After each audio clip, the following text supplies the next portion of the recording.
Рухани жаңғыру бағдарламасы аясында театр мамандары өзгеде өнер майталмандарымен әріптестік тығыз байланыс орнатқан. Сөзімізге дәлел Жамбыл облыстық орыс драма театрына Ресей Федерациясынан келген бір топ қонақтар. Олар Балтийский дом театр фестивалінің мамандары.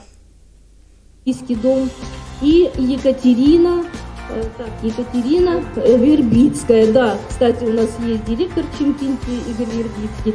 Бұл жолғы шеберлік сағаты сахналық дыбыс пен жарық шығару бағытына арналмақ. Кәсіби дыбыс қоюшы мен техникалық маман әріптестеріне жаңа форматтағы үлгіні таныстырды. Театр-фестиваль «Балтийский дом» проводит не только Балтийский дом театры тек Ресеймен ғана емес, өзге елдерді де қамтыған. Мысалы, біз бір 30 жасар тұлғаның шығармашылығымен таныссақ, оған қызығып, жұмысынан бір пайдалы дүниені үйренеміз. Оның өзі мен үшін кішігірім тәжірибе алмасу деп білемін. Бұл араласудың өте қызықты түрі. Кәсіби мамандар сабақты небәрі 3 күн ішінде өткіземіз дейді. Осы аралықта шеберліктерін шыңдап, тың шығармашылық идеяны қалыптастырмақ ниетте. Коснемся более общих вопросов вообще, чем отличается.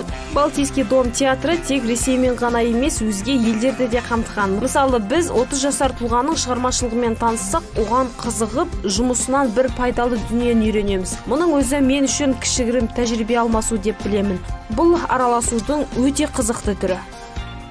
Шеберлік сағаты 24 тамызға дейін жалғаспақ. Осылайша әріптестер екі ел арасындағы халықаралық мәдени ынтымақтастықты нығайтуда. Назерке Аяз, Аңсар Тілепберген, Нұрбол Қыстаубек, Аймақ.